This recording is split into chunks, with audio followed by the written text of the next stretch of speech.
Tu es bloqué. Quelque chose t'empêche d'avancer, quelque chose te retient, et tu ne sais même pas exactement ce que c'est. Mais aujourd'hui, ça s'arrête, réfléchis une seconde. Combien de fois tu t'es dit, cette année, tout va changer? Et puis rien, le même cercle, les mêmes problèmes, les mêmes portes qui se ferment, les mêmes opportunités qui passent juste à côté de toi. Tu travailles dur, tu pries, tu fais des efforts, et pourtant, rien ne bouge. Pourquoi? C'est la question à laquelle personne ne veut vraiment répondre, parce que la réponse est dérangeante, parce qu'elle va te faire remettre en question des choses que tu croyais comprendre depuis des années. Ce que tu vas découvrir dans les prochaines minutes, ce n'est pas une théorie, ce n'est pas un discours inspirant de plus. C'est une réalité spirituelle que des milliers de personnes ont vécue et que la plupart ignorent encore aujourd'hui. Et si tu restes jusqu'à la fin, ta vie ne sera plus jamais la même. Laisse-moi te poser une question directe. Est-ce que tu as déjà eu l'impression que ta vie est comme un robinet à moitié fermé? L'eau coule, mais jamais complètement. Les bénédictions arrivent, mais jamais en abondance. Les portes s'entr'ouvrent, mais elles ne s'ouvrent jamais vraiment. C'est exactement ça, un blocage spirituel. Et voici ce que personne ne te dit. Les blocages ne tombent pas du ciel par hasard. Ils ont des origines, des racines, et tant que tu n'as pas coupé ces racines, tu peux prier tous les jours, jeûner toutes les semaines, le mur restera là. Il existe 3 types de blocages qu'on va explorer ensemble aujourd'hui. Le premier, les blocages générés par tes propres pensées.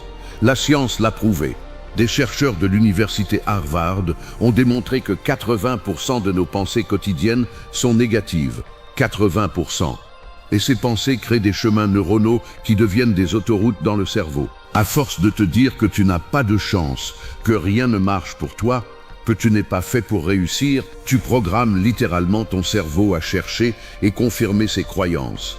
C'est ce que les neuroscientifiques appellent le biais de confirmation. Ton cerveau filtre la réalité selon ce que tu crois être vrai. Mais attends, ce n'est que la couche visible du problème. Le deuxième type de blocage est invisible à l'œil nu et c'est celui que la plupart des gens ignorent complètement. Je t'en parlerai dans quelques instants, mais d'abord laisse-moi te raconter l'histoire de Marie. Marie avait 38 ans, infirmière depuis 15 ans, travailleuse, sérieuse, croyante. Elle priait chaque matin, elle donnait à l'église, elle aidait sa famille. Et pourtant, chaque fois qu'elle était sur le point d'une promotion, quelque chose arrivait. Une erreur inexplicable, une dispute soudaine avec son supérieur, une maladie au mauvais moment. Elle avait postulé à 12 postes de cadre en 5 ans, 12 refus. Elle pensait que c'était sa faute, qu'elle n'était pas assez bonne, qu'elle ne méritait pas mieux. Mais ce n'était pas ça.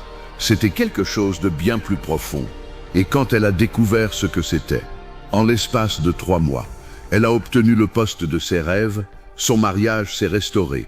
Et pour la première fois depuis des années, elle se sentait libre. Qu'est-ce qu'elle avait découvert? Je vais te le dire, mais avant, il faut que tu comprennes quelque chose d'essentiel. Écoute-moi attentivement. L'être humain existe sur 3 dimensions simultanément. Le corps, l'âme et l'esprit. La médecine traite le corps, la psychologie traite l'âme.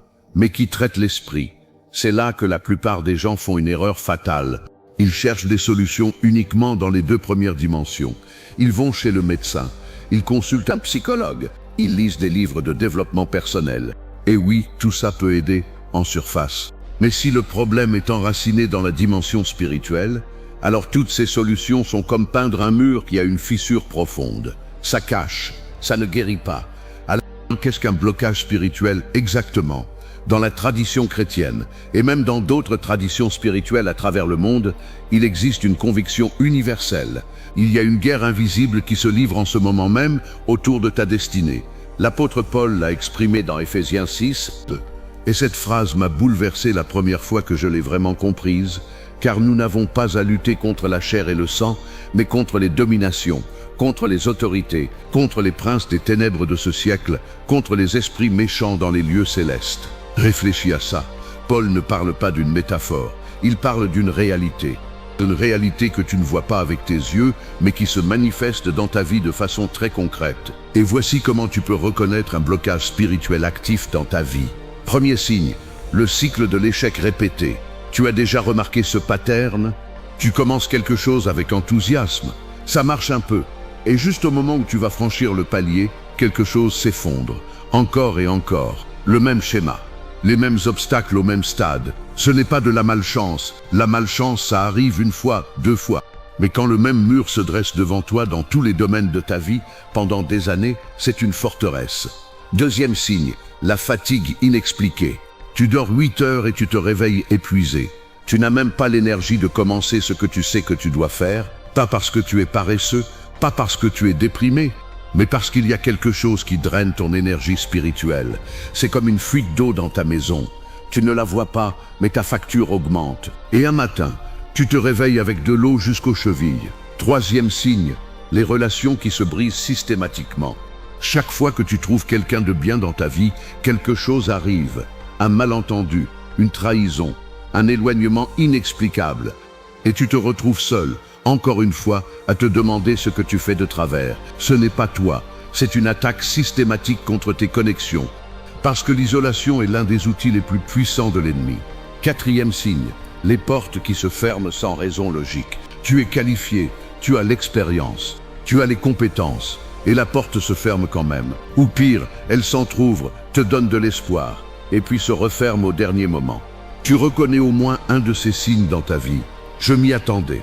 Parce que la vérité, c'est que tu ne regardes pas cette vidéo par hasard. Quelque chose t'a guidé ici. Et ce quelque chose, c'est peut-être la réponse à tout ce que tu portes depuis trop longtemps. Maintenant, parlons de quelque chose que les gens n'aiment pas entendre. Parce que c'est inconfortable. Parce que ça touche à des choses qu'on n'a pas envie d'examiner. Mais je te dois la vérité. La plupart des blocages ont une porte d'entrée. Une permission. Quelque chose qui a ouvert la porte à cette situation dans ta vie. Et tant que cette porte n'est pas fermée, la prière la plus puissante du monde n'aura qu'un effet temporaire. Quelles sont ces portes ouvertes? La première, les blessures non guéries. Une blessure non guérie est comme une plaie ouverte. Elle attire, elle infecte, elle affaiblit ton système immunitaire spirituel. Peut-être que quelqu'un t'a trahi profondément, un parent, un ami, un conjoint. Et au lieu de guérir cette blessure, tu l'as enfouie. Tu as construit une forteresse autour de toi pour ne plus jamais être blessé. Mais cette forteresse que tu as construite pour te protéger est aussi devenue une prison. Je te parle de Thomas. Thomas avait 45 ans, ingénieur brillant, un homme de Dieu sincère. Mais quand il avait 12 ans, son père l'avait abandonné. Parti un matin et jamais revenu. Thomas avait grandi avec cette blessure-là. Et sans le savoir, il avait développé une croyance profonde. Les gens finissent toujours par partir. Je ne mérite pas qu'on reste. Cette croyance avait infiltré chaque domaine de sa vie. Il sabotait ses relations parce qu'il partait avant qu'on puisse le quitter. Il refusait les promotions parce que si ça marche, ça finira par me tomber dessus. Il vivait dans une anticipation permanente de la perte. Et spirituellement, cette porte ouverte de rejet permettait à des esprits de rejet et d'abandon d'opérer librement dans sa vie. Quand Thomas a finalement confronté cette blessure, quand il a choisi de pardonner à son père, quand il a renoncé à la croyance que l'abandon était inévitable, en 6 mois, sa vie était méconnaissable. La guérison a ouvert la porte à la délivrance. La deuxième porte, le péché non confessé. Je sais que ce mot fait peur. Je sais que dans notre culture moderne, on n'aime pas parler de péché. Mais regarde ce que dit le psaume 66, 18. « Si j'avais eu des pensées mauvaises dans mon cœur, le Seigneur ne m'aurait pas écouté. Ce n'est pas une condamnation, c'est une explication. Le péché non confessé crée une barrière entre toi et la bénédiction. Pas parce que Dieu est cruel, mais parce que la lumière et les ténèbres ne peuvent pas cohabiter dans le même espace. Pense à ça comme à un tuyau bouché. L'eau veut couler, la source est abondante, mais le tuyau est obstrué. Et tant que l'obstruction est là, peu importe combien d'eau est disponible à la source, rien n'arrive jusqu'à toi. La troisième porte, les malédictions générationnelles. Voilà un sujet qui fait débat, mais les faits sont là. Est-ce que tu as remarqué des patterns qui se répètent dans ta famille depuis des générations? La pauvreté, le divorce, la maladie, les échecs répétés, l'alcoolisme ou la dépression. Ce n'est pas une coïncidence. Ce n'est pas uniquement de la génétique, même si la science explore aujourd'hui l'épigénétique, cette transmission de certains comportements à travers l'ADN. Au-delà de la science, la Bible parle clairement de ce phénomène dans l'Exode. Car moi, l'Éternel, ton Dieu, je suis un Dieu jaloux qui punit les fautes des pères sur les enfants, sur la 3e et la 4e génération. Ce n'est pas Dieu qui maudit, c'est le comportement des ancêtres qui ouvre des portes qui restent ouvertes à travers les générations jusqu'à ce que quelqu'un dans la lignée décide de les fermer. Et peut-être que cette personne, c'est toi. Peut-être que tu regardes cette vidéo parce que tu es celui ou celle qui va briser le cycle dans ta famille, pas seulement pour toi, mais pour tes enfants et tes petits-enfants. La responsabilité est grande, mais la grâce est plus grande encore. Avant d'aller plus loin, je dois te dire quelque chose d'important. Ce que tu vis en ce moment, cette résistance, cette impression que la prière ne perce pas le plafond, cette fatigue de croire sans voir de résultat, ce n'est pas un signe que Dieu t'a abandonné. C'est un signe que tu es sur le point de franchir un seuil. Écoute-moi bien. Dans la Bible, les plus grandes délivrances arrivent toujours juste avant l'abandon. Joseph était en prison la nuit avant sa promotion. Daniel était dans la fosse aux lions la nuit avant sa délivrance. Lazare était dans le tombeau 4 jours avant de ressortir vivant. 4 jours, pas une heure, pas une nuit. 4 jours dans les ténèbres. Et Jésus n'a pas dit « il est trop tard ». Il a dit « ôtez la pierre ». Et je te pose cette question maintenant, directement, quelle est la pierre dans ta vie ? Quelle est la chose que tu n'as jamais osé vraiment confronter, le mensonge que tu n'as pas confessé, la blessure que tu portes depuis 10 ans, le pardon que tu refuses d'accorder parce que tu penses que ça serait trahir ta douleur. Cette pierre-là, c'est elle qui doit bouger aujourd'hui, parce que ce que tu vas faire dans les prochaines minutes n'est pas anodin. La prière que tu vas prier, si tu la pries avec sincérité, avec une vraie intention dans le cœur, elle va créer un avant et un après dans ta vie. Mais d'abord, tu dois être prêt. Prépare-toi spirituellement. Je te demande de faire quelque chose maintenant. Si tu es assis, redresse-toi. Si tu es allongé, assieds-toi. Cette posture compte. Ton corps communique quelque chose à ton esprit et ton esprit communique quelque chose au ciel. Ferme les yeux une seconde. Respire profondément. Pense aux 3 choses les plus lourdes que tu portes en ce moment. Pas en général, 3 choses précises. Celles qui te viennent en premier. Celles que tu n'oses pas dire à voix haute. Tu les as ? Bien, garde-les dans ton cœur. Avant ça, il y a encore une chose que tu dois comprendre. La délivrance n'est pas magique. Elle n'est pas automatique. C'est un acte de co-création entre toi et Dieu. Dieu fait sa part, mais tu dois faire la tienne. Voici les 3 piliers indispensables. Premièrement, la foi active. La foi sans les œuvres est morte. Prier pour la délivrance financière tout en dépensant de façon irresponsable, c'est de la contradiction. La foi active, c'est prier et agir comme si tu croyais que ça va se produire. Deuxièmement, la persistance. La délivrance est un processus. Ce que tu vas prier aujourd'hui va planter une graine. Tu devras l'arroser. Troisièmement, la renonciation. Pour que du neuf entre, tu dois faire de la place. Renonce au ressentiment, à la peur et aux mensonges que tu as cru sur toi-même. Ôtez la pierre, nous y sommes. Je te demande de répéter ces mots à voix haute si tu le peux. Engage-toi. Ce n'est pas une récitation, c'est une déclaration. Ferme les yeux. Mets une main sur ta poitrine si tu le sens. Et commençons. Père Céleste, je viens devant toi aujourd'hui parce que tu es mon seul recours. Tu m'as dit que quiconque viendra à toi, tu ne le rejetterais point. Je viens à toi tel que je suis, avec mes blessures, mes doutes et ma fatigue. Tu vois tout, Père, et malgré tout, tu m'aimes. Aujourd'hui, je reçois ton amour comme une réalité vivante, dans mon corps, mon âme et mon esprit. Je te remercie parce que tu m'as créé avec une destinée et parce que tu as pour moi des projets de paix et non de malheur. Et maintenant, Père, je m'avance avec autorité. Au nom de Jésus-Christ de Nazareth, je brise et j'annule tout blocage opérant dans ma vie. Je brise les chaînes de stagnation, les barrières invisibles et les plafonds qui ont limité ma croissance. Je m'adresse maintenant à chaque esprit de retardement. Tout esprit qui a retenu mes bénédictions, semé la confusion ou la peur, je te lie au nom de Jésus. Tout esprit de sabotage, de honte ou d'infériorité qui m'a convaincu que je ne méritais pas mieux, je te lie au nom de Jésus. Je m'adresse aux malédictions générationnelles. Chaque malédiction de pauvreté, de maladie, de divorce ou d'échec répété dans ma lignée, je la brise au nom de Jésus. Par le sang de Jésus-Christ, je coupe tout lien spirituel négatif avec mes ancêtres. Cette transmission s'arrête ici, avec moi aujourd'hui. Père, je me repens de tout péché qui a servi de porte d'entrée à l'ennemi. Je me repens des paroles négatives que j'ai prononcées sur moi-même. Je réclame le pardon de ton sang précieux et je ferme ces portes. Je les scelle par le sang de l'agneau. Je déclare maintenant la restauration. Je déclare que chaque année dévorée est restituée.